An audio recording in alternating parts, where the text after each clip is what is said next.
श्रीचैतन्य मनोभीष्टं स्थापितं येन भूतले स्वयं रूप कदा मह्यं ददाति स्वपदान्तिकम्। वन्देऽहं श्रीगुरु श्रीयुक्तपदकमलं श्रीगुरु वैष्णवांश्च श्रीरूपं साग्रजातं सहगण रघुनाथान्वितं त्वां सजीवं साद्वैतं सावधूतं परिजनसहितं कृष्ण चैतन्यदेवं श्रीराधा कृष्ण पाद सहगण ललिता श्रीविशाखान्वितांश्च।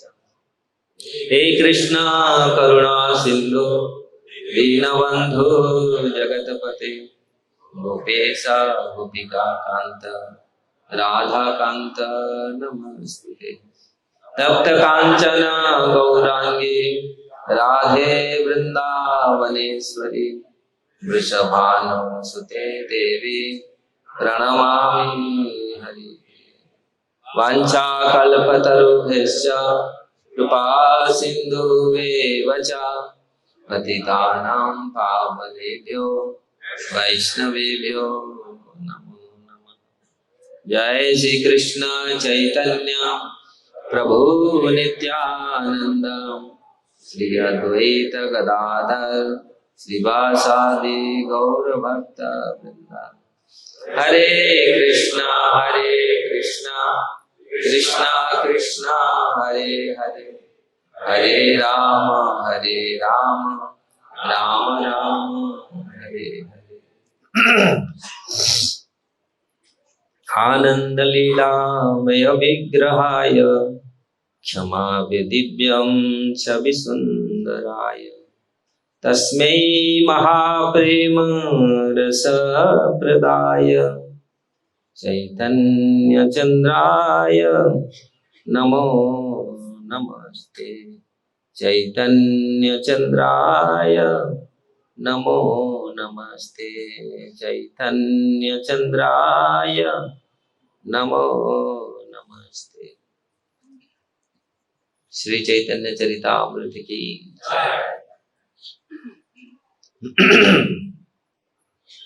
हम लोग कुछ चर्चा कर रहे थे चैतन्य महाप्रभु का दिव्य लीला। वास्तविक महाप्रभु जो स्वयं कृष्ण आज से 500 साल पहले इस धरती पर प्रकट हुए थे, सिखाने के लिए जीव को किस प्रकार कृष्ण भक्ति किया जाए और जन्म को सार्थक किया जाए।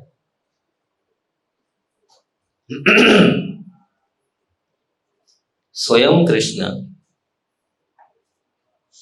तो काल हम लोग ये चर्चा किए थे किस प्रकार महाप्रभु ऐसे एक दिव्य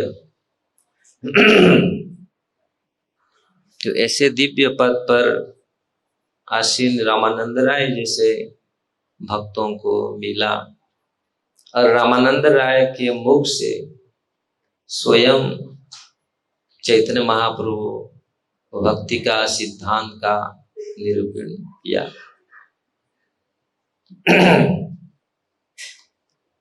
बहुत सुंदर श्लोक चैतन्य चरितामृत में कृष्णदास कविराज गोस्वामी वर्णन करते हैं। महाप्रभु की इच्छा से महाप्रभु किस प्रकार रामानंद राय के मन में उनके हृदय में ये स्फुरित किया पूरी सिद्धांत और जिसको जरूरत है इस जगत के लिए। और ये सिद्धांत बहुत गुह्य सिद्धांत है। कृष्ण तत्व, राधा तत्व, पहले तो और राधा कृष्ण के युगल तत्व प्रेम तत्व को वर्णन किया। कल हम लोग सुने साध्य और साधन। हमारे लक्ष्य क्या है? लक्ष्य को प्राप्त करने का विधि उपाय क्या है। ये अगर इस तत्व को कोई समझ ले, पहले तो आज लक्ष्य से भटके हुए हैं मानव, पूछते हैं आपका लक्ष्य क्या है, मालूम नहीं, मालूम नहीं क्या आंसर का क्या होगा, पागल ही बोलेगा। हम लोग अपने को बहुत बड़ा ज्ञानी, ध्यानी, योगी ये मानते हैं, लेकिन जब हम पूछते हैं जीवन का लक्ष्य क्या है, तो कोई सटीक उत्तर नहीं है जीवन का लक्ष्य क्या है। और वो लक्ष्य को प्राप्त करने का विधि क्या है, उपाय क्या है,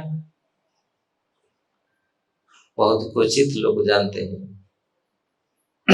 हमारा जीवन का लक्ष्य क्या होना चाहिए, जीवन का लक्ष्य क्या है, कृष्ण प्रेम।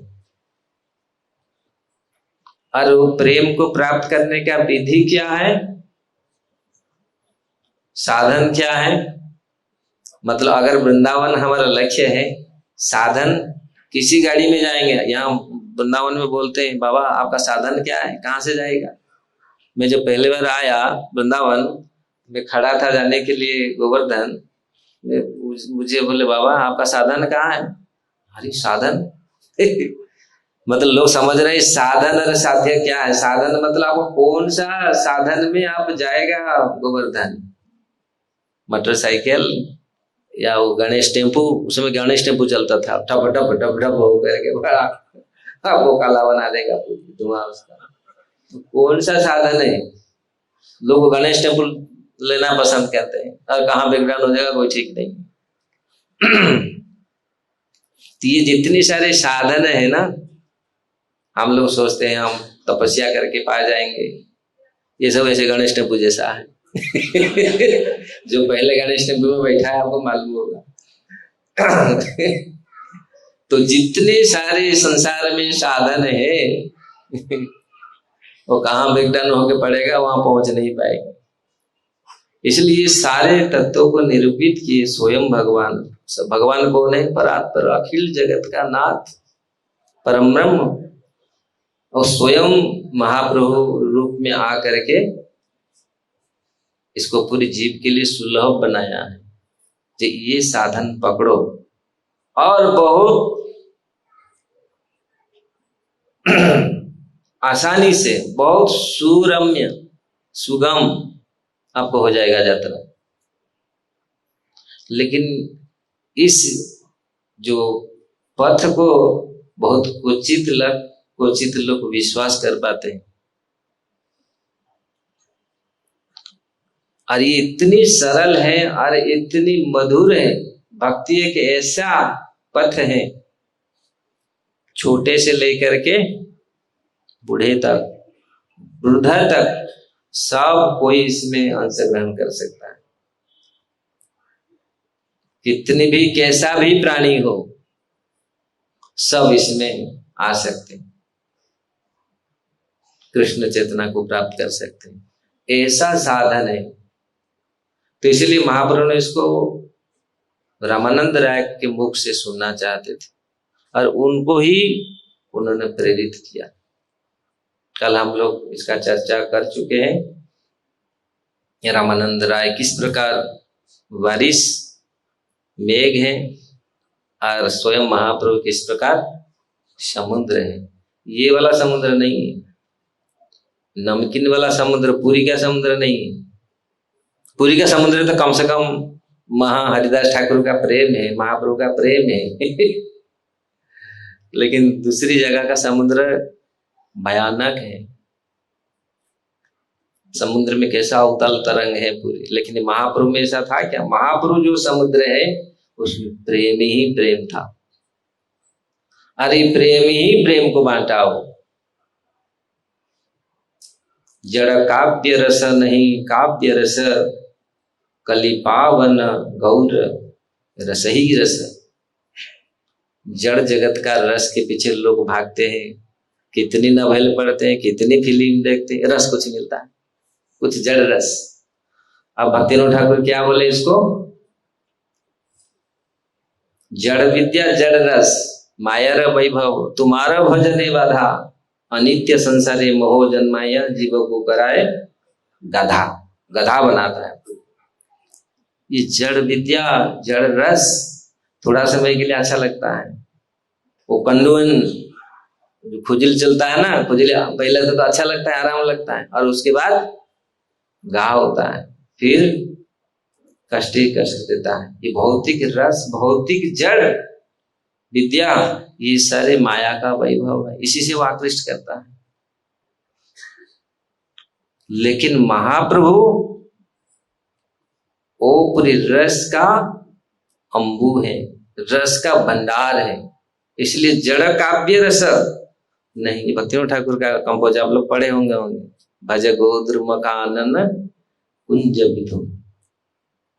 तो ये जड़ काव्य लोग जड़ चीजों में इसी में बहुत तत्पर रहते हैं, उसी में थोड़ा कुछ आनंद मिलता है, कुछ सुख मिलता है, लेकिन वास्तविक आप इसमें डूबिए गौर प्रेम में। गौरव प्रेम रसार्णवे जे तरंगे सेवा डूबे से जाना भक्ति अधिकारी। तो अगर चैतन्य महाप्रभु के रस, और वो ऐसा रस वो आपको डराने वाला नहीं है। समुद्र में आएगा, कोई गया होगा बैठ के बोट में, अब देखा होगा। अब आता है बहुत बड़ा ऐसे ना, बोट को ऐसे ऐसे कर देता है। हम एक बार गया था हांगकांग से, एक वहां एक द्वीप है वहां, अरे बाबा रे आया है क्या, हो इससे पूरी हिला दिया, पूरी सब लोग पूरी चिल्लाने लगे।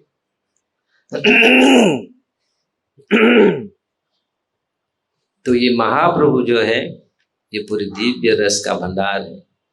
और वो दिव्य रस का भंडार जो दिव्य रत्न उनमें था, वो पूरी रामानंद राय के मुख से उनको निकाला। रामानंद राय ने महाप्रभु को पूरी अच्छा से ये सिद्धांत को उपस्थापन किया। महाप्रभु का ही चेष्टा था, महाप्रभु का ही बल था। उन्होंने ये अनुभव किए, महाप्रभु बोले ऐसे सिद्धांत ऐसे मैं अभी कभी कहां से सुना नहीं था। लेकिन स्वयं रामानंद राय बोले नहीं, आप ही तो मेरा मुख से बोल रहे हैं, मुझे तो कुछ मालूम नहीं है। मुझे आप ही मुझे प्रेरित किया बोलने के लिए। मेरे इसमें कोई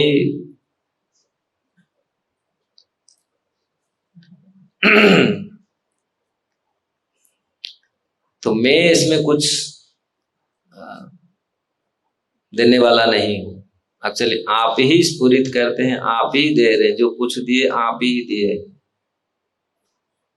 तो इस प्रकार रामानंद राय को महाप्रभु दोनों का बड़ाई कर रहे हैं। लेकिन रामानंद राय ने अनुभव किया ये साधारण मानव नहीं है, ऐसे दिव्य सन्यासी। तो उसमें फिर और भी चर्चा है। ये संसार में लोग बड़ा बनना चाहते हैं। कीर्ति मध्य कौन कीर्ति, अभी इसमें श्लोक में जाएंगे बहुत टाइम लगेगा, मुझे जितना याद है मैं बोल बोल के जाता हूं। कीर्ति मध्य कौन कीर्ति, कीर्ति समझ रहे ना, लोग चाहते हैं हम फेमस बनेंगे, लेकिन वास्तविक फेमस कौन है? अनंत काल से प्रहलाद, ध्रुव महाराज, इनका हम चरित्र आज भी पढ़ रहे हैं। और कितनी लोग आए, कितनी पलटी, कितनी आए, कितनी गए। लेकिन इसलिए यहां अगर आपको फेमस बनना है तो भगवान का भक्त बनिए। हम लोग सोचते हैं नहीं कुछ क्रिकेट स्टार, फील्डिंग स्टार, ये प्रधानमंत्री, राष्ट्रपति, ये सब बन जाएंगे तो हम फेमस हो जाएंगे। लेकिन उनका गिनती कौन करता है? वो हो जाने के बाद जब पावर में रहते उसके बाद कोई पूछता ही नहीं। लेकिन भक्त भक्त कहाँ रहते हैं? भगवान के हृदय में। अच्छा, कौन सा नोट, किसका कौन कितने कीर्तिवान है? अरे भाई, वही बड़ा आदमी जितना भी बड़ा था, उसी को ऐसा ऐसा कर्म किया, उसको अग्नि भी छूता नहीं। पेट्रोल पर डाल डाल के जलाना पड़ता है शरीर को। और गुरु महाराज कहा करते थे, जब शरीर, अगर कोई अच्छा कर्म नहीं किया, भजन कीर्तन नहीं किया ना, ये शरीर को कुत्ता भी नहीं खाएगा। और सूंघ करके ये अच्छा काम नहीं किया, श्रृगाल भी नहीं खाएगा। श्रृगाल भी नहीं खाएगा। वो भी जानते हैं इसमें मुझे क्या फायदा है, सूंघ लेगा, अरे ये कुछ नहीं किया है तो बेकार आदमी है, हर समय क्या क्या खराब काम करके आया। लेकिन इस चीज को कितने लोग अवगत हैं? मैं देखा गांव में मुर्दा लेके जाते थे, जलाते थे, वो जलता नहीं था। गांव लेके बोलेगा ये बड़ा पापी, ये भयंकर पाप किया, इसमें आग पकड़ नहीं रहा, इसको हम जलाना पड़ रहा है पेट्रोल क्या केरोसिन डाल डाल के। मैं जब छोटा था, ये मेरा अनुभव है। और ऐसे लोग हैं, वो लगाते लगाते ले आग, अरे वो माता जी तो ऐसे ही जल गया, पर जैसे घी निकल रहा उसका शरीर। ऐसा, ये सच बात है। लोग को बड़ी को लेके टांग देते थे, सिंधी लोग ना, बड़ी को लेके मुर्दा मतलब लाश को लेके लटका देते थे, ये वो सारे जीवों के लिए खाए। और जो लोग ऐसा है, उनका कितने दिन तक ऐसा ही रहता है, कोई खाता ही नहीं, कोई जाता ही नहीं। देखो, वो लोग को भी अनुभव है किसका खाना चाहिए, किसका हाथ, किसी का ये करना चाहिए। लेकिन अगर हरि नाम नहीं करते तो ये हमको कौन शुद्ध बनाता है? कौन कीर्तिमान बनाएगा? ये कीर्तिमान बनाएगा। और मरते समय, जीते समय भी तो कितनी आपको मिलता है डोज, और मरने के बाद भी गाली देंगे।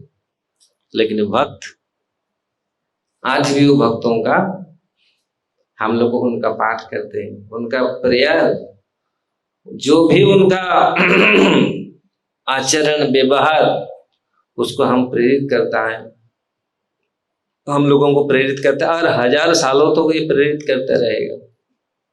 प्रभुपाद जैसे महापुरुष आए, ऐसे शुद्ध भक्त आए। अब देखिए, हाँ, कुछ लोग, बहुत सारे लोग समझते नहीं, लेकिन भगवान को कितने लोग समझते हैं? लोग सोचते हैं ना, हम इतनी सारे चीज जानता है, भगवान को जानता है, ये क्या फायदा है? तो मैं सब कुछ जानता हूँ, सारे राजधानी जानता हूँ, सारे शहर को जानता हूँ, शहर का नाम जानता हूँ, सब जानता हूँ। लोग बचपन में ना डिबेट ये करते थे ना, अरे सब जानता हूँ, पर अटलास का कीड़ा हूँ मैं म्याथ का कीड़ा हूँ। मेरे दोस्त लोग बोलते भाई म्याथ का कीड़ा हूँ, अटलास का कीड़ा हूँ, सारी चीजें हम मुझे मालूम है, कहाँ कहाँ क्या क्या शहर है, क्या नाम है। लेकिन कृष्ण मालूम नहीं, सब जीरो, यूजलेस है सब। अटलास का कीड़ा बन के क्या फायदा है? फिर कीड़ा बनो तो सही है, अटलास का कीड़ा मतलब कीड़ा बने।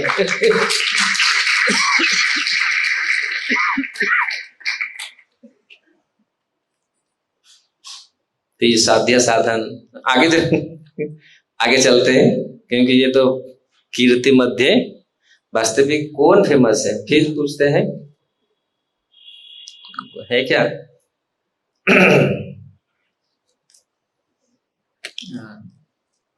श्रेय मध्य कौन श्रेय?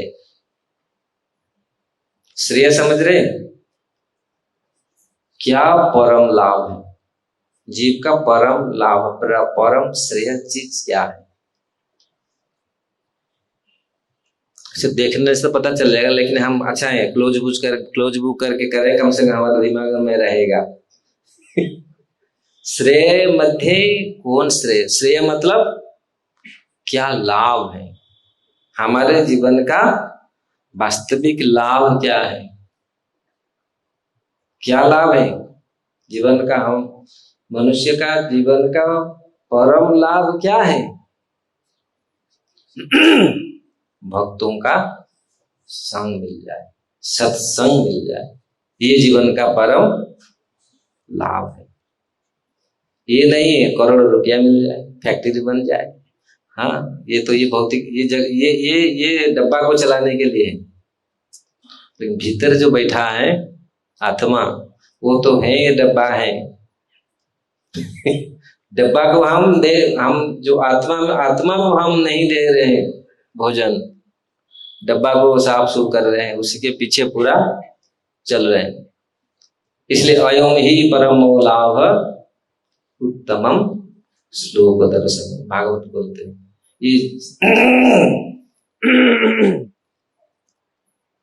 अयम ही परम लाभ। वास्तविक परम लाभ क्या है? उत्तमम श्लोक दर्शनम। उत्तम श्लोक कौन है? भगवान का दर्शन। भगवान का दर्शन कैसे होगा? ऐसे हो जाएगा जब सत्संग होगा।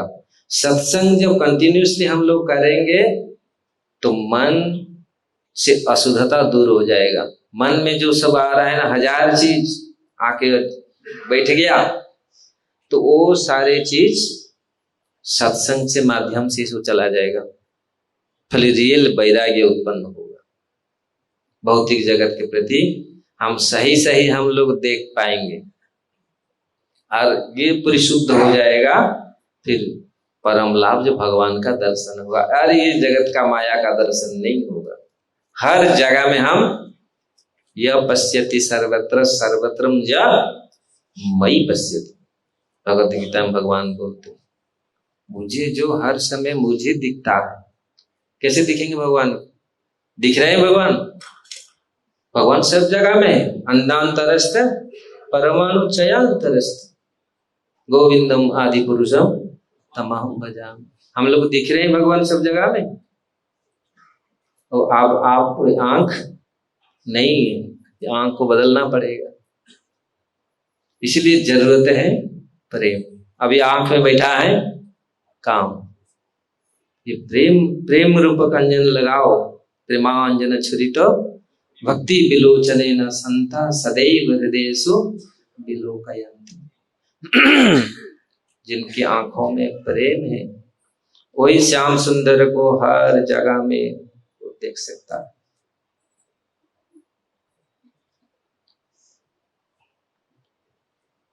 तो श्रेय मध्य कौन श्रेय? सत्संग ही जीव का श्रेय। और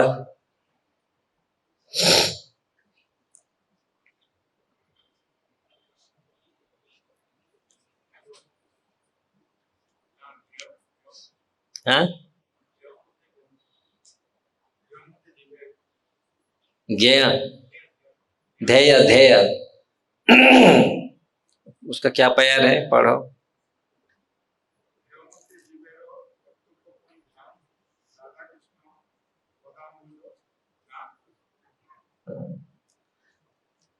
ध्येय मध्य क्या ध्यान करना चाहिए?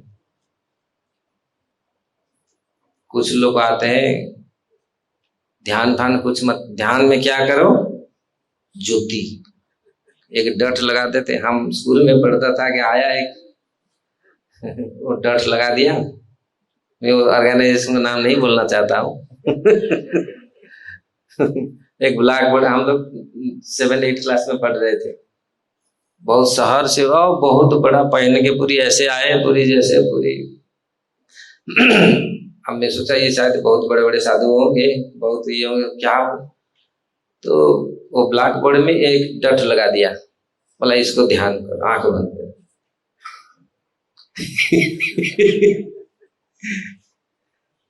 तो डट क्या है?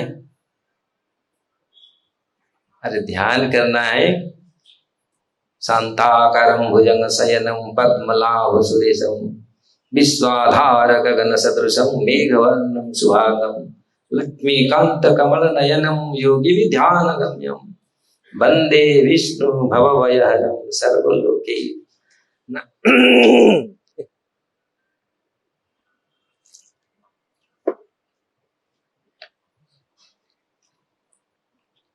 ध्यान करना, तो यहाँ महाप्रभु बोल रहे हैं राधा कृष्ण के चरण। हम इसलिए हमारे रोज प्रतिदिन हम लोग तुलसी आरती में गाते हैं, नयने हेरी व सदा जुगल रूप रास, मोरो यही अभिलाष विलास कुंजे दियो बास, नयने हेरी व सदा जुगल रूप राशि।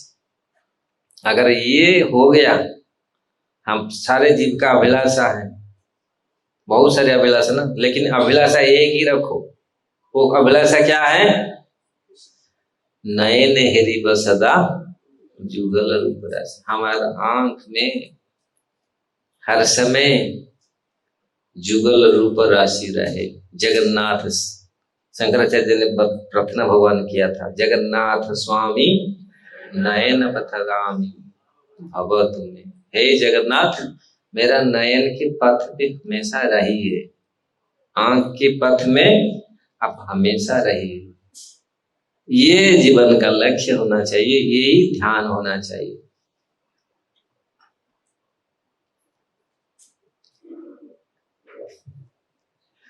इस प्रकार महाप्रभु ने एक के बाद एक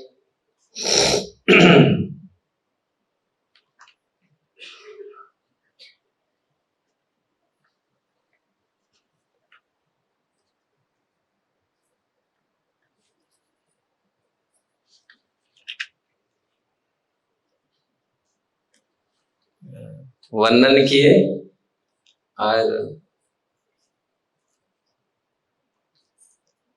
लास्ट में उन्होंने कृष्ण तत्व, हाँ फेमस गया, ये गया, और कृष्ण तत्व के बारे में उन्होंने पूछा, कृष्ण तत्व बताइए। वास्तविक रामानंद राय ने पूरी हमारे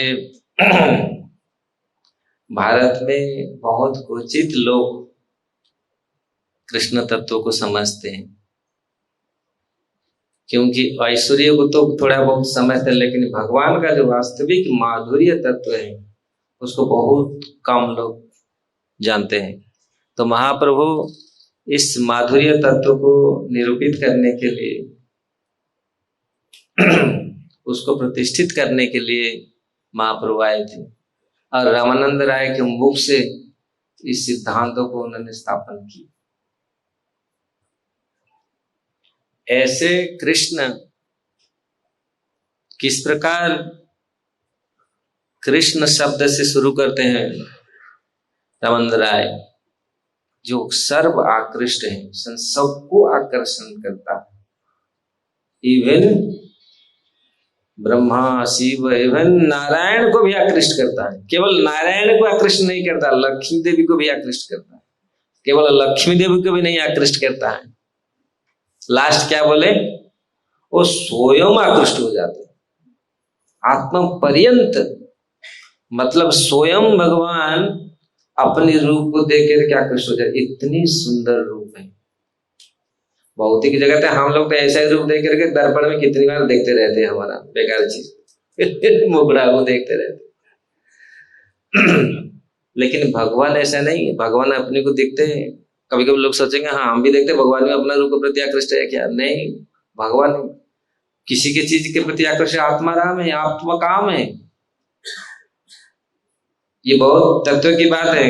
भगवान किसी के प्रति आकृष्ट नहीं होते, वो आत्मा राम है, आत्मा काम है कि अपने कुछ, लेकिन वो जो रूप भगवान का, जब भगवान देखे थे पिलर में, भाई कौन है इतनी सुंदर रूप?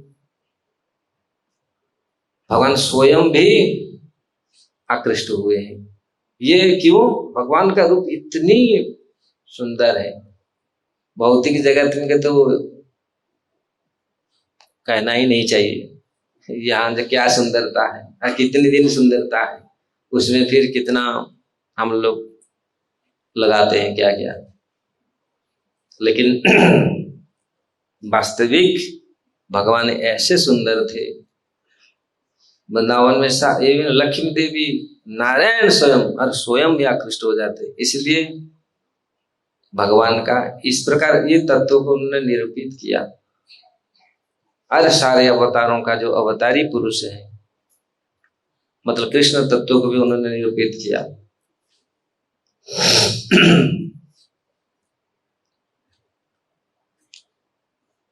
उसके पास ऐसे तो अगर कृष्ण तत्व का हम लोग विश्लेषण करेंगे बहुत बड़ी ये होगा, क्योंकि सर्वैश्वर्य पूर्ण भगवान है, 6 ऐश्वर्य से पूर्ण है भगवान। लेकिन भगवान श्री कृष्ण जब वही धरती पर आए थे, उन्होंने वो दिखाया, थोड़ा थोड़ा झलक दिखाया था सौंदर्य का, तो थोड़ा सा झलक दिखाया, पूरा मात्रा में नहीं। पूरा मात्रा में देखता था सब फेंट हो जाते। और रामानंद राय भी फेंट हो गए। जो दिखाया रामानंद राय को दिखाया, रामानंद राय बोले आपको तो दिख रहा था बहुत दिव्य सन्यासी, लेकिन दिख रहे हैं आप तो गोपवेश, आप तो नंदा जैसे पूरी ग्वाल जैसे दिख रहे हैं, पूरी इतना सुंदर। कौन है आपका, आप कैसे हैं, आपका मैं असली रूप को देखना चाहता हूं। लेकिन आप दिख रहे हैं गोपेश, लेकिन आपका रंग तो ऐसा नहीं है, श्याम नहीं है आपका रंग, लेकिन श्याम दिख रहा है, मैं दिख रहा हूं, लेकिन आपका कलर गोल्डन है, ये कैसा है। फिर रामानंद राय को महाप्रभु ने दिखाया राधा और कृष्ण का जो मिलित तनु है, श्री कृष्ण चैतन्य राधा कृष्ण नयन्य। तो दोनों रूप को देखो। भट्टाचार्य को दिखाया षडभुज, जिसका जैसे जैसे भाव, तो उसको उसी के हिसाब से भगवान दर्शन देते हैं। वो पूरी पंडित थे बहुत बड़ा, तो उनको दिखाया पूरी चतुर्भुज रूप, षडभुज रूप दिखाया। लेकिन यहाँ यह राधा रानी और कृष्ण का जो मिलित तनु मिलित विग्रह है, ये है गौरांग। इसलिए क्योंकि राधा रानी का ही इसमें ज्यादा ये है, इसलिए कृपामय है। राधा रानी कैसे ही कृपामयी है, इसलिए महाप्रभु भी बहुत कृपामय है जीव के लिए, पूरे संसार के लिए। तो इस प्रकार कृष्ण तत्व, फिर राधा रानी का तत्व भी वर्णन किया। और राधा तत्व तो आप लोग जानते हैं, राधा रानी कौन है, भगवान का लाधिनी शक्ति है, जो भगवान को आनंद करती है। गोविंद लाधिनी राधे गोविंद मोहिनी, गोविंद सर्वस्व सर्व कांता शिरोमणि। संसार को गोविंद लाधिनी राधे गोविंद मोहिनी, सारा संसार को मोहित करता है कामदेव। इसलिए भगवान का नाम पड़ा मदन मोहन। वो मदन को भी मोहित करते, लेकिन ये मदन मोहन मोहिनी, इसलिए गोविंद लाधिनी राधे गोविंद मोहिनी, जो गोविंद को भी आकृष्ट करती है। गोविंद सर्वस्व, गोविंद का जो सर्वस्व है, सर्व कांता शिरोमणि, सारे कांताओं में वो शिरोमणि है राधा। तो इस प्रकार राधा तत्व को, राधा रानी का तत्व को भी उन्होंने वर्णन किया। ये जय महाप्रभु राधा और कृष्ण रामानंद राय बैठे हैं, वो दर्शन कर रहे हैं। तो इस प्रकार राधा तत्व को भी उन्होंने बताया। और फिर पूछा राधा और कृष्ण तत्व दोनों को मुझे बताओ।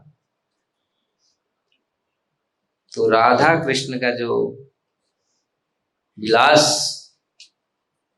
जो लीला है, रामानंद राय बोल रहे हैं दास्य सख्य रस तक वात्सल्य रस तक इस लीला को कोई समझ नहीं पाएगा।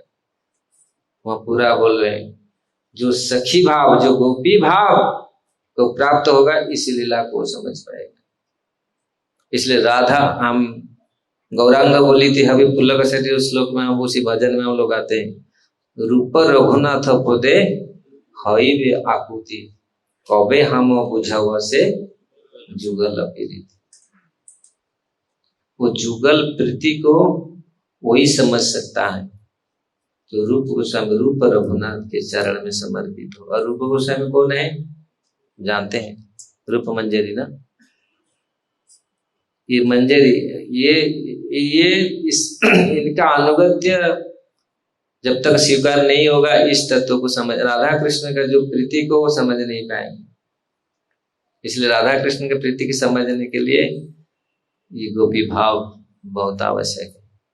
तो हम ज्यादा इसमें नहीं जाते फिर टॉपिक लेकिन थोड़ा सा आपका भावना होना चाहिए क्या है। इसलिए इसको वर्णन करके फिर महाप्रभु वहां बोले, मेरा बहुत बड़ा काम हो गया, मैं आया यहाँ और तुमको मिल करके। दोनों ने, रामानंद राय का भी स्वयं महाप्रभु को दर्शन कर लिया, उनका वास्तविक रूप का दर्शन हो गया, समझ गए। तो देखो क्या करें ना, क्या करें, और 10 दिन रह करके मुझे थोड़ा और कथा, थोड़ा आपका संग दो। महाप्रभु बोले 10 दिन क्या, पूरा दिन आ जाओ, पूरा जीवन आ जाओ। मैं तो चाह नहीं रहा हूं तुम 10 दिन रहो, मैं तो चाह रहा हूं पूरा बढ़िया बिस्तर बांध करके आ जाओ पूरी, वही बैठेंगे, वही कथा रस में निमग्न रहेंगे। और वही हुआ, महाप्रभु ने उनको वही निमंत्रण दे डाला, बोला बढ़िया बिस्तर करो कंप्लीट और आ जाओ। और रामानंद राय ने भी किया।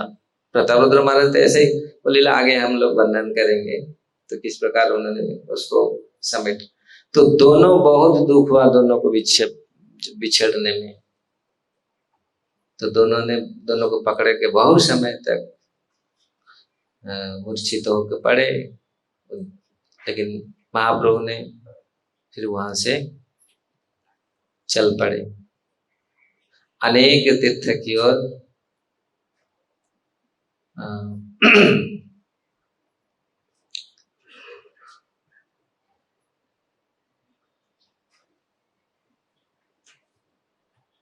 तिरुपति, तिरुमला, काशी, ये सारे तीर्थ, इसी में अगर जाएंगे बहुत सारे चीज वर्णन है, कहाँ कहाँ महाप्रभु होकर के गए थे।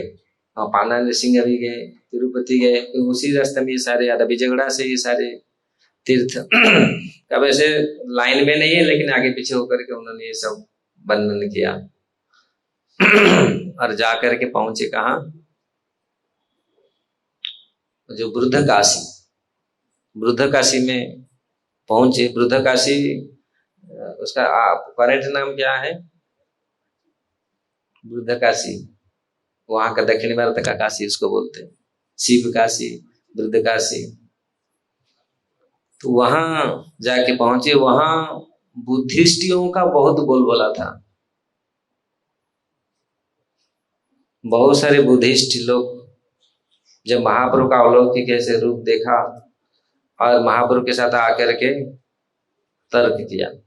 अब महाप्रभु सब को तर्क में 9 प्रकार का तर्क उन्होंने स्थापन किया, सब को महाप्रभु तो ऐसे ऐसे महाप्रभु सबको उड़ाए। और वो पूरी बुद्धिस्ट लोग गुस्सा हो गए, मन ही मन पूरा बोले तो कुछ हमारा कुछ समझता नहीं, तो सब उड़ा रहा है। उसमें बहुत सारे तत्व हैं बुद्धिस्ट का। प्रभुपाद जी ने पूरी एलाबोरेटली वर्णन किया बुद्धिस्ट फिलोसफी क्या होता है, कैसा ये कहते हैं। मैं चाइना जाता हूँ, वो देखता हूँ कैसा बुद्धिस्ट का फिलोसफी। तो वहां एक बड़ा बुद्धिस्ट आचार्य महाप्रभु को मतलब खराब करने के लिए, अशुद्ध करने के लिए बहुत वो चावल पूरा 56 भोग का पूरा थाली लाया। महाप्रभु को बोला आपके लिए लाया, उसके भीतर मांस भर के लाया, ऊपर से सब सजा करके ला के महाप्रभु को अर्पण किया, अशुद्ध करने के लिए। महाप्रभु ले रहे थे, ऐसे हाथ बढ़ा रहे थे, उसी समय एक बहुत बड़ा पक्षी ने आया। कहां से? भगवान को कोई ठग सकता है? भगवान को कोई अशुद्ध कर सकता है? महाप्रभु तो अपनी भाव में वो कोई ये नहीं है, लेकिन भगवान देव कैसे बचाते हैं। ये महाप्रभु शिक्षा है।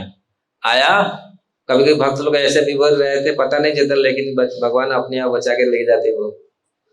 तो पक्षी आया, वो थाली को पकड़ा चोंच में और ऐसे उठा लिया, और सारे चीज ऐसे थाली को ऐसे पकड़ा, ऐसे कर दिया, तो सारे जो भोग पदार्थ था वो सब गिर गया, और देखा उसमें तो मांस है पूरा सब कुछ, और भयंकर, मतलब बहुत बड़ा थाली लेके आया था, और वेरी हेवी हेवी थाली, कांसा का पूरा भयंकर थाली, और वो ऐसे ही छोड़ दिया उद की सिर पर, ऊपर ऊपर ले गया, बहुत दूर ऊपर, ऊपर से इसको छोड़ दिया, और वो थाली फ्लैट गिरा नहीं, ऐसे तिरछा गिरा, और उसी के सिर पे ओ गया कट, और वो पूरा वहीं वहीं, और खून खून, और वो पूरा वहीं सेंसलेस, वहीं पर गिर पड़े। हाहाकार मच गया पूरी, वो सारे बुद्धिस्ट लोग में पूरे जितनी उसके चेला चामड़ सब आए थे, पूरी शिष्य लोग सब पूरी रोने लगे, प्रार्थना करने लगे बचाओ। फिर महाप्रभु ने उनका आलिंगन किया, पकड़ा, टच करते करते महाप्रभु का खाली स्पर्श मात्र से खड़ा हो गया, पूरी सब कुछ ठीक, और वो भी हरे कृष्ण करने लगा, फिर वो भी भक्त बन गया, उसका शिष्य पीछे सब भक्त बन गए, सब महामंत्र सब जप करने लगे पूरी सब। इस प्रकार साउथ इंडिया का पूरा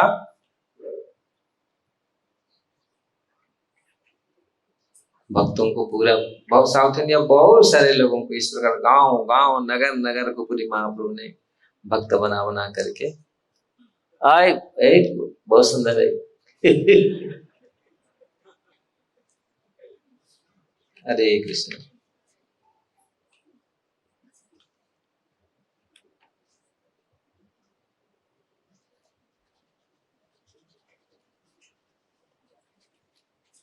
ऐसे चलेंगे, शाम को थोड़ी कुछ वर्णन करेंगे, अब यहीं रखें, क्योंकि जो सोच मेरे को, तो मेरे पास समय नहीं इसको पढ़ने के लिए, जो याद है ये टाइम नहीं मिल रहा है मुझे पूरी। अगली बार हम लोग थोड़ा सा, क्योंकि जो याद रखा उस चीज को मैं यहाँ वर्णन कर रहा हूँ। ऐसे अनेक बहुत सुंदर, अभी फिर वहां से जाएंगे महाप्रभु रंगनाथ, रंग क्षेत्र में जाएंगे, वहां भी बहुत सुंदर लीला है महाप्रभु का, उन्होंने बहुत अद्भुत लीला उन्होंने महाप्रभु ने रंग क्षेत्र में किए। और गोपाल भट्ट गोस्वामी जो वहीं से उनको भी वहां क्योंकि गोस्वामी है 6 गोस्वामी से, 1 गोस्वामी को वहीं चुनेंगे। श्री चैतन्य चरितामृत की जय। इसका कोई प्रश्न है?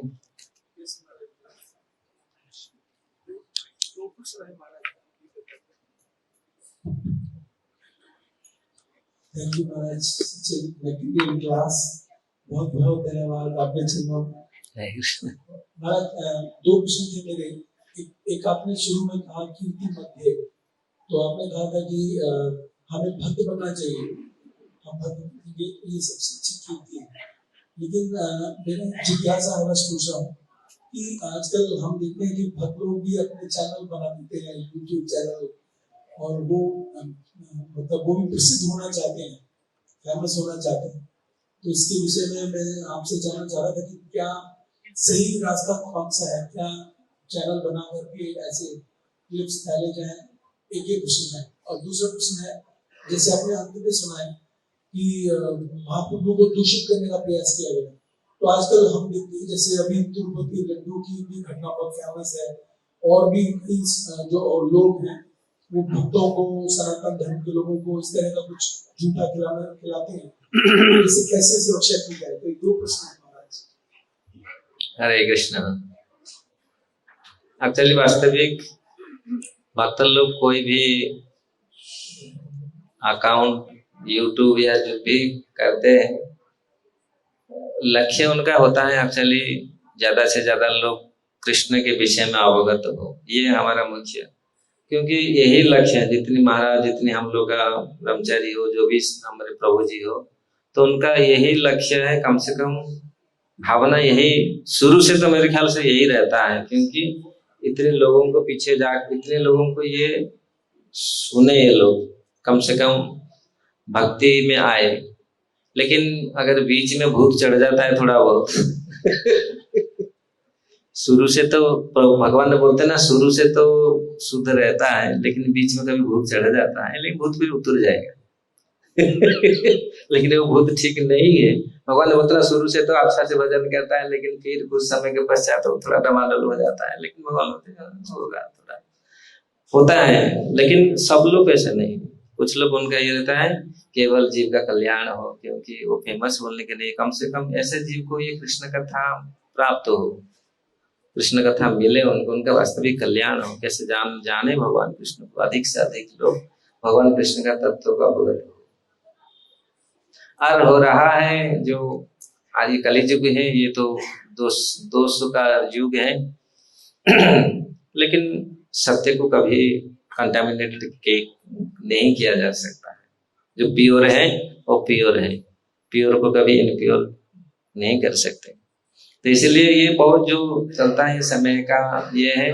और लेकिन उस प्रॉपर्टी कहते हैं ना, जब ऐसे ऐसे करते हैं फिर और फेमस होता है, लोग और उसके ऊपर टूट पड़ते हैं। जो जहां भी जैसे होता है कुछ नेगेटिव है ना, ये और प्रचार करने के लिए और अच्छा होता है। लोग कोई नहीं खाया होगा तो और खाएगा ना, फिर और सिक्योर रह जाएगा, नहीं अभी लड्डू में मिलावट नहीं हुआ, अभी तो पूरा गवर्नमेंट दिख रहा है, अभी पूरा असली घी में बनेगा, अभी और खाएंगे लोग। हाँ, ऐसे दिखा जाता है अपना ये करने के लिए, लेकिन ये अच्छा नहीं है। लेकिन ये तो होता रहता है, खाली अभी नहीं, ये तो जुग जुग में रहा है। ये सब जो असुर वाले, असुर अपना काम करते हैं और भक्त अपना काम करते हैं। ये तो युग युग में ऐसा रहा। भक्ति करें, भक्ति करने से सब कुछ बच जा सकते हैं। महाप्रभु ने यही सिखाया, भगवान का भक्ति करो। भगवान ने भी यही बोला था, येषां सतत युक्तानां भजतां प्रीतिपूर्वकं ददामि बुद्धियोगं माम अज्ञाना उपजान्ति।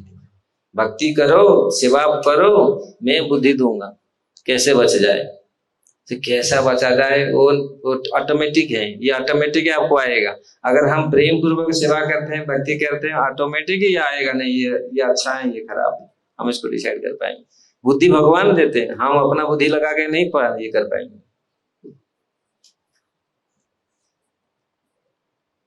हरे कृष्ण। भक्तों से प्रार्थना है, कृपया ये शिष्टाचार नहीं है, महाराज बैठे हुए आप सब उठ के जा रहे हैं, कृपा करके बैठे रहिए। महाराज जब तक ना उठे व्यासासन से आप सब बैठे रहिए प्लीज। अच्छा, हम लोग यहाँ आप लोग आए हैं बहुत, लेकिन ये बहुत बड़ा कार्य है जो भगवान कृष्ण के तत्व को, महाप्रभु का तत्व को समझे कैसे। आज तो पूरी डमाडोल है, कृष्ण के बारे में पूछे तो पता नहीं है, भगवान क्या है लोगों को मालूम नहीं था। प्रभुपाद जी भगवान का डेफिनेशन पहले बताए। बहुत लोग प्रभुपाद जी की कृपा से भगवान क्या चीज होता है, लोग सोचते थे भगवान सभी भगवान हो सकते। लेकिन मैं जब कॉलेज में पढ़ता था, मेरे को याद है प्रभुपाद जी का पहला लेक्चर में सुना था, हु इज भगवान। द वर्ड मतलब भगवान का शब्द ही भगवान को प्रमाणित करता है। भग प्लस वान, भग मतलब ऐश्वर्य, जो who possess, जो भगवान, जो भग का अर्थ है ऐश्वर्य और बान जो अधिकारी है, जो इस चीज को, इस चीज का अधिकारी है। ये 6 ऐश्वर्य का जो अधिकारी है वही भगवान। अरे कैसे पता चला? प्रभुपाद जी ने शास्त्रों से लिया है। इसलिए हमारे कितने देखो सुंदर शास्त्र, अगर आप लोग इस चीज को आपको घर में ले जाएंगे, चैतन्य चरितामृत, श्रीमद् भागवतम, भगवद गीता, तो घर में रहेगा आपका। आपको समय होता तो आप पढ़िए, जरूर पढ़िए, नहीं तो कोई ना कोई पढ़ेगा, परिवार में कोई ना कोई पढ़ेगा और वो उसका जीवन को सार्थक बनाएगा, वो भक्ति करेगा, आएगा। ये आप चाहते हैं, चलिए आपका परिवार का सबका पूरी कल्याण करेगा। अगर ये भागवत और भगवत गीता, चैतन्य चरितामृत तो आपके घर ये वास्तविक धान है, ये ज्ञान है, ये भगवान का विग्रह है पूरी भागवत। इसलिए प्रभुपाद जी ने कितनी अपना समय और अपना सब कुछ इसमें लिखने में कर दिया है। अगर इसको आप लोग लेंगे तो ये आपका घर में ऐसा कार्य करेगा। बहुत लोग हमारे इस्कन में आए हैं जो उनके घर में ये शास्त्र था, कौन उनके पूर्वजों ने कोई ला के रखा था, और वो लोग पढ़े नहीं, लेकिन बच्चे लोग को पढ़ करके आए। इसलिए आपका ये मेरा अनुरोध है, ये श्रीमद् भागवतम, भगवद गीता, चैतन्य चरितमृत, ऐसे आपके पास समय है तो ये रस को पान कीजिए। मैं बोला ना, गौर रस ही रस। बहुत सारे फिल्म देखना, बहुत सारे नॉवेल पढ़ना, इसको और खाली आप लीजिए और आप किसको भी दान दीजिए। ये सबसे, अगर आप चाहते हैं बड़ा दान करें तो ये भी सबसे बड़ा दान है, ग्रंथ। उसका जीवन के लिए इससे और बड़ा दान क्या हो सकता है। आप ज्ञान दे रहे हैं, ये भगवान को दे रहे हैं। तो इसलिए कोई इंटरेस्ट है, आप आकर के इसको ग्रहण कर सकते। हरे कृष्णा।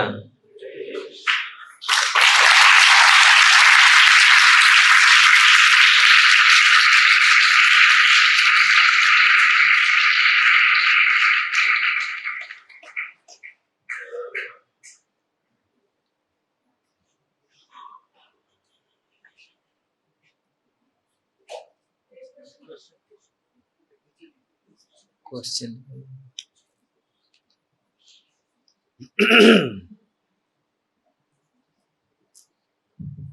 हरे कृष्ण प्रणाम सर।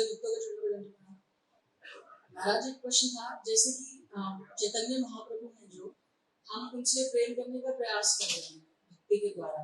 तो जैसे कि हम डे टू डे एक्टिविटीज में अप्स एंड डाउन्स आते हैं लाइफ में, हम वो प्रेम को भूल जाते हैं। पर लेकिन अगर हम किसी से प्रेम करते हैं तो हम उसे भूल क्यों जाते हैं? जब हम, जैसे हम मटेरियल वर्ल्ड में अगर हम किसी की कोई गर्लफ्रेंड है या माता पिता है, हम उनको प्रेम करते हैं, उनको तो भूलते नहीं है उनके प्रेम को, और भगवान से हम प्रेम क्यों भूल जाते हैं? अच्छा, बहुत अच्छा क्वेश्चन है। हम क्यों भूल जाते हैं? क्योंकि हम उनको अपना अभी माना नहीं। समझ रहे? हम अपने माँ बाप गर्लफ्रेंड को अपना मानते हैं, इसलिए 24 घंटा हम उसको देखते रहते हैं, लेकिन उनको हम अभी अपना बनाया नहीं। जब अपना हम बना लेंगे तो हमेशा फोटो में रखेंगे वही चीज। अभी अपना किसको माने? उनको मानते हैं। समझ रहे ना? महाराज जी प्रणाम। मेरे क्वेश्चन में कल आपका लेक्चर सुना था, वो जो इवनिंग में था, उसमें आप रामानंद राय और महाप्रभु का संवाद बता रहे थे। तो रामानंद राय रामानंद राय एक भक्त है और वो भगवान से प्रश्न कर रहे हैं। जैसे भगवत गीता में देखते हैं, तो भगवत गीता में जो भक्त है वो भगवान से प्रश्न कर रहा है, बट इसमें तो उल्टा था। ऐसा उल्टा क्यों? हाँ, आप सुना नहीं शायद, मैं आज सुबह भी ये चीज बोला। महाप्रभु समुद्र जैसा है और रामानंद राय बादल जैसा है। समझ रहे हैं ना? लेकिन बादल बनता कहाँ से? समुद्र से ही बनता है बादल। तो रामानंद के मुख से जो आया, वो आया कहाँ से? भगवान से ही आया। इसलिए भगवान सब पूछे। समझ में आया? तो उसको स्फुरित किए रामानंद राय के मुख में, उनके दिमाग में, उनके हृदय में उनको स्फुरित किए, तब जाके रामानंद राय ये सारे तत्वों को बखान पाए। तो इसलिए ये समुद्र ही है। इसलिए यहाँ पहला श्लोक में ये वर्णन हुआ था, महापुरुष समुद्र है। ये पानी, ये नमकीन समुद्र नहीं है। मैं इसलिए तो ये चर्चा किया, वो तो पूरा आनंद का और पूरी रस का समुद्र है। उसमें कोई भय नहीं है, उसका आनंद ही आनंद है। महाराज जी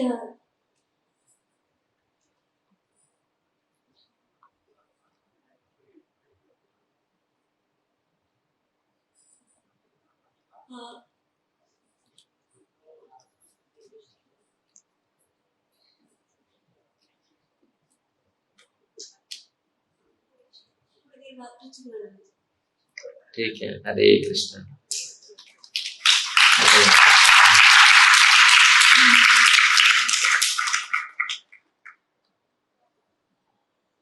महाराज ji, thank you so much for such a nice class.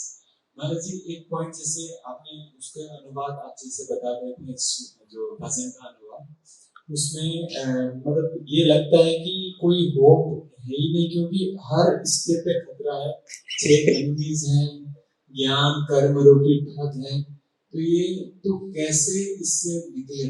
अगर थोड़ा सा प्रयास भी करे तो ये उसको खींच लेगा, तो इसका थोड़ा सा। तो लास्ट में भक्ति विनोद ठाकुर बोल रहे हैं ना, आमी तव नित्य दास। अगर ये रहेगा, मैं आपका दास हूँ, ये कंसेप्ट हमारे हृदय में रहेगा, हम और माया का दास नहीं है, ये फिर ठकेंगे नहीं। तो इसलिए आमी तव नित्य दास भूलिया माया पास बद्धा, क्योंकि यहीं से शुरू हुआ हम लोग का ये सारे खेल। जब हम कृष्ण का नित्य दास, ये आएगा हृदय में, मैं भगवान का दास हूँ, कृष्ण दास, यही विश्वास कर ले तो दुख नाई। राधा कृष्ण बोल बोल बोलो रे सबाई। कृष्ण दास, यही सबसे बड़ा काम। हम कृष्ण का दास हैं। हम बोल रहे हैं दास, लेकिन अनुभव नहीं किया, उसको ग्रहण नहीं कर रहे, हृदय से नहीं ले रहे, ऊपर से खाली दास दास से बोल रहे हैं। लेकिन जब हम कृष्ण दास बन जाएंगे, इसलिए कृष्ण दास ये विश्वास का हम भगवान का दास, और किसका दास नहीं, मन इंद्रियों का दास नहीं, तब बेड़ा छूटेगा। अभी दास बने नहीं। अगर हम ये अनुभव करेंगे हम भगवान का दास है, किसका दास नहीं, सारे दुख चला जाएगा, ये सब भाग जाएंगे। धन्यवाद महाराज जी, प्रणाम। महाराज जी, आपने इतना कठिन सिद्धांत में सरलता से समझा, उसके लिए बहुत बहुत धन्यवाद। एक प्रश्न महाराज जी आता है, जैसे हम समझते हैं और इसको बहुत बार सुनते भी हैं कि जो भक्ति है और भगवान है वो रस के सागर है, पर उसकी अनुभूति बहुत मुश्किल से हो पाती है हमें। कभी भगवान थोड़ा सा दिखाते भी हैं, पर बहुत समय लग जाता है। और पर जो ये भौतिक सुख है, वो चाहे क्षणिक हो, बहुत ही तुच्छ हो, बहुत ही छोटा हो, पर वो बहुत इजीली रिस्पॉन्ड करता है, बहुत जल्दी हमें प्राप्त हो जाता है, और वो फील भी इजीली हो जाता है, इजीली भी चला जाता है, इजीली चला जाता है, जितना जल्दी आता है इतना जल्दी जाता है।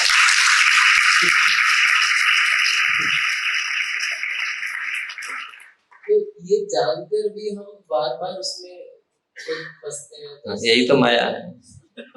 अगर भगवान को एक बार फंसा तो वो निकलेंगे।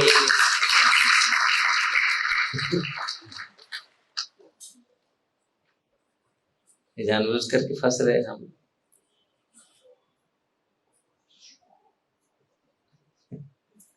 अगर बुद्धिमान होंगे जानबूझ के फंसेंगे नहीं।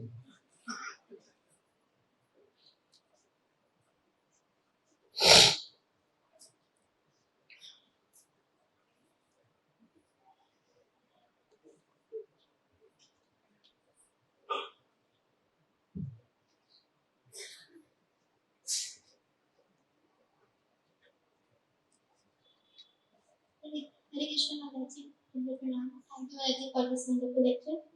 मेरा क्वेश्चन था, जैसे आपने बोला कि कृष्ण को बताया कि हमारी इंटेंशन क्या है भगवान के पीछे, तो जब हम रियली बुलाते हैं तभी वो आता है, तो हम तो प्रेयर्स भी गा रहे होते तो वो भी हमारी लिप से होती है बस, तो हम इस मूड को कैसे डेवलप करें कि हम कृष्ण को इंटेंशनली बाय हार्ट बुलाएं? जब अपना हार्ट खोलेगा तो वो आएंगे। अब हार्ट खाली बोलते हैं हम हार्ट खोला है, लेकिन खोला नहीं है। गुरु कृष्ण की कृपा से हार्ट खुलता है, हृदय खुलता है। हृदय का कमल खुलेगा तो भगवान आके आशीर्वाद होगा। फिर ये लिप से नहीं होगा, ये हृदय से ही होगा। आज भगवान जानते हैं हम लिप से अभी कर रहे हैं, हृदय से नहीं करें। आपका प्रश्न ही इसमें ही है आंसर। लिप से कर रहे हैं, हृदय से नहीं कर। हृदय से करेंगे भगवान आके बैठ जाएंगे। हृदय खोला, अभी हृदय को बंद करके रखेंगे, हृदय कमल खोला नहीं। अगर हृदय कमल खोलेगा भगवान आके आसन होकर बैठ जाएंगे।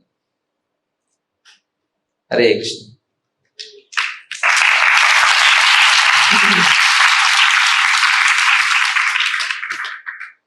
हरे कृष्ण महाराज जी, please accept my humble obeisances. महाराज जी, मेरा ये डाउट है कि ज्ञान में कभी कभार क्या होता है, हम लोग एनालिसिस पैरालिसिस में फंस जाते हैं। कुछ ज्यादा ही एनालाइज कर लेते हैं सिचुएशन को, फिर हम पैरालाइज हो भक्ति में भी कभी कभार ये चीज हो जाती है, तो इससे निकले कैसे? मतलब भक्ति में ऐसा हो जाता है क्या? नहीं, ज्यादा एनालाइज कर लो सिचुएशन को, फिर ऐसा महसूस होता है कि ना भक्ति हो पा रही है ना अपना कर्म हो पा रहा है, और मतलब नहीं, ज्ञान देखिए, ज्ञान में ऐसे हो सकता है, लेकिन भक्ति में ऐसे नहीं होना चाहिए। अगर रियल भक्ति हम लोग करते हैं, भक्ति में ऐसे पागलपन नहीं होता। अगर भक्ति आप करते हैं सही ढंग से, ऐसा कभी नहीं होगा। और ये तो बहुत सारे हमारे आचार्य लोग आपका बोलेंगे हम भक्ति कर रहा था और ऐसा हो गया। इसके प्रमाण बहुत सारे आचार्य ने सिद्धांत दिए, भक्ति करके ऐसा करके ऐसा कर। हाँ, प्रारंभिक अवस्था में अगर वो स्तर में नहीं, हम लोग थोड़ा सा गलती कर सकते हैं, लेकिन इसीलिए हम सीनियर भक्तों से गाइड लेना चाहिए, गुरु और कृष्ण से गाइड लेना चाहिए क्या हम करें। लेकिन जब भक्ति की बात होगा, शुद्ध भक्ति कर रहे हैं, उसमें ये नहीं होना चाहिए। अब प्रारंभिक अवस्था में थोड़ा बहुत ऐसा, तो इसीलिए हम लोग हमारे वरिष्ठ भक्तों से दिशा निर्देश करें और उनसे हम ले शिक्षा कैसे कैसे, फिर हमारे भक्ति को हम पुष्ट करें, दृढ़ करें। अगर दृढ़ हो जाएगा तो फिर और डगमगाएगा नहीं। इसलिए ये अनर्थ निवृत्त का ये थोड़ा सा ऐसा होता है, लेकिन ज्ञान में वो अलग पूरी पूरी बवंडर है, लेकिन भक्ति में ऐसा नहीं है।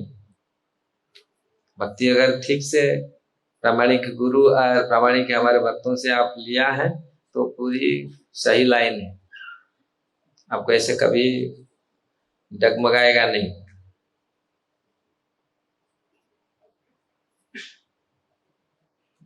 कभी कभी लोग बोलते हैं मैं भक्ति कर रहा था ऐसा हो गया। भक्ति कर रहा था किसी माया में फंस जाएगा।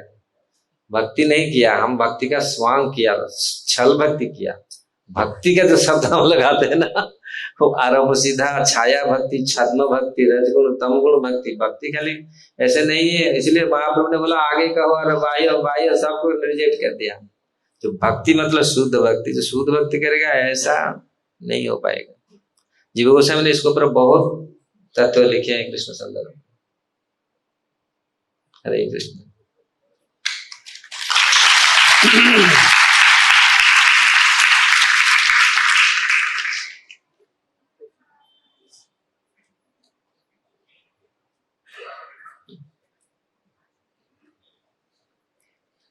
हरे कृष्ण महाराज जी, थैंक यू। एक प्रश्न ऐसा है महाराज जी, अगर कोई साधक मतलब प्रभुपाद को पढ़ते पढ़ते इतना ज्यादा उसमें इंटरेस्ट आ रहा है, मतलब जानना चाहता और प्रभुपाद जी ने क्या लिखा है, तो 4 घंटे 5 घंटे 6 घंटे इस प्रकार से वो पढ़ता जा रहा है। दूसरी तरफ उसका प्रैक्टिकल सेवा में इंटरेस्ट, उसका फोकस कम होता जा रहा है, तो ये किस हद तक मतलब ठीक रहेगा उसके लिए? ये एक्सट्रीम तो नहीं होना चाहिए, क्योंकि जो जप करता है, अच्छा से जप करता है, वो सेवा भी अच्छा से करेगा। और जो सेवा अच्छा से करता है वो जप भी अच्छा से करेगा। ऐसा नहीं है हम खाली सेवा करेंगे और जप नहीं करेंगे। और कोई ऐसे बोलेगा हम जप करने में, ये दोनों पूरी परिपूरक है, समझ रहे हैं ना? वो पूरा क्या उसको बोलते हैं, इनसेपरेबल। जो जप करता है, जप मतलब और सेवा, ये सारे पूरी अभिन्न है। अगर जप फर्स्ट क्लास आप करता है कि जप के बाद आप सेवा भी करेगा, मन लगेगा नहीं सेवा, और सेवा के पश्चात फिर जप में मन लगेगा। तो इस प्रकार जो शास्त्र भी पढ़ते अध्ययन करते हैं, तो ऐसा नहीं है शास्त्र पढ़ो और सब कुछ भूल जाओ, ये नहीं। तो शास्त्र कभी कभी हम लोग बहाना बनाते हैं। अब जो प्रभु जी थोड़ा सेवा कर ले, यार जॉब है, आप समझ नहीं, जॉब है, सेवा कहाँ से कर ले। हम लोग को माला को ऐसे झड़झड़ करके कुछ बोलेगा, अरे जॉब है, जॉब है, कहाँ सेवा होगा। ये नहीं होता। तो वास्तविक जो सही स्थिति में है वो कभी ऐसा नहीं करते, इसको इम्पोर्टेंट दे दिया, इसको इम्पोर्टेंट नहीं दिया, सबको भक्त सबको इम्पोर्टेंट देते हैं। इसलिए समय रखते, हम 2 घंटा पढ़ेंगे, 2 घंटा अध्ययन करेंगे, फिर 2 घंटे के बाद फिर हम कुछ सेवा करना है। और 4 घंटा बैठेगा फिर तो कमर टूट जाएगा। डॉक्टर बोलते हर आधा घंटा में थोड़ा घूम के आओ, है ना? 3-3 4-4 घंटा बैठेगा और कमर फिर टूट जाएगा। तो ये तो ऐसा नहीं है। तो समझ में आया कुछ?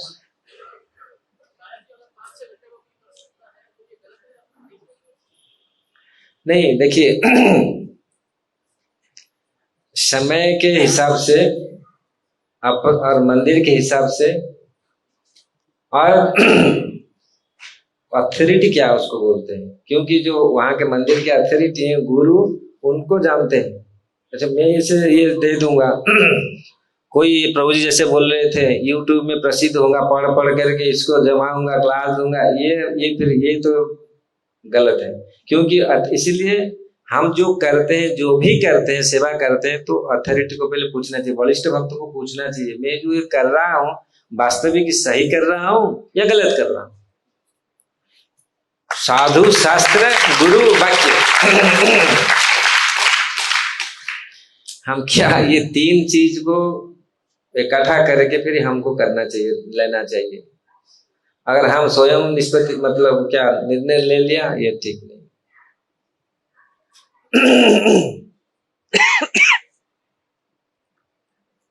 हरे कृष्ण।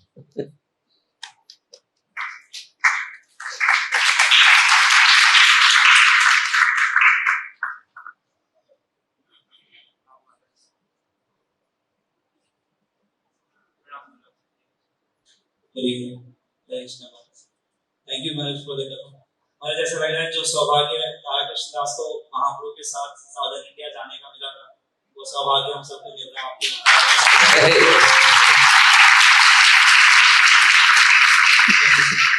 महाराज हम देखते हैं चैतन्य महाप्रभु ने किस प्रकार से वृद्ध माता और युवा पति को त्याग कर संन्यास स्वीकार किया।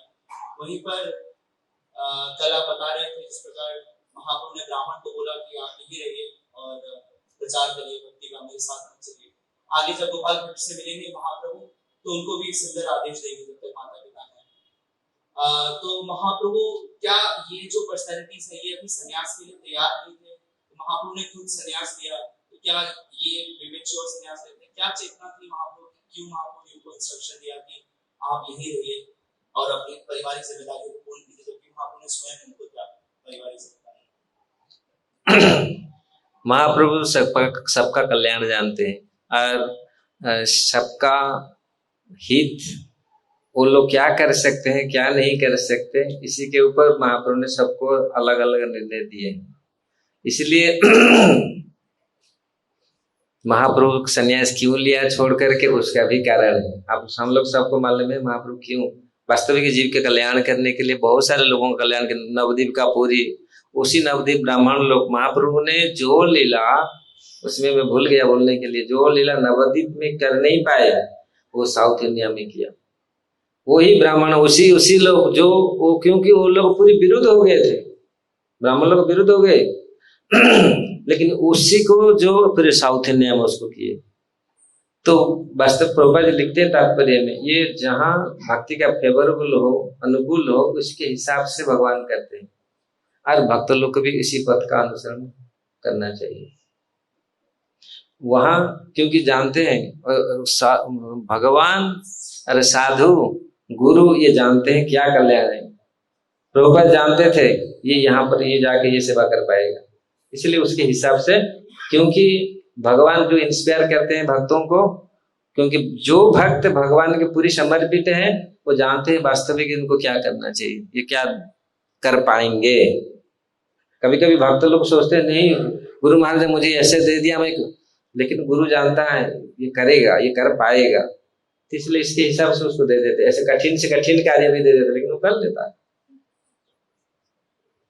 तो गुरु और कृष्ण मालूम है हम लोग का, कभी कभी हम लोग को मालूम नहीं होता हम लोग कर पाएंगे ये सेवा को नहीं, लेकिन गुरु जानते हैं, कृष्ण जानते हैं ये सेवा करें। और कभी बोलते हैं हम लोग आपके पास हमके साथ चलेंगे, हम भी सन्यासी बन जाएंगे हम, लेकिन 2 दिन का वैराग्य है, जानते ही ज्वाइन कर नहीं पाएगा, ये बैठ यही कर, उधर मत जा गोपाल भट्ट को बोले तुम आएगा, तुम अभी भी ये सेवा करो और तुम शादी फादी मत करना, सीधा आ जाओ वृंदावन, वहां तुम्हारे लिए रखा हुआ है प्लस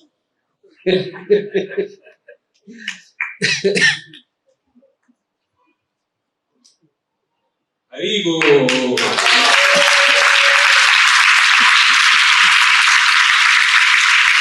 श्री गुरुदेव सतकृष्ण स्वामी महाराज की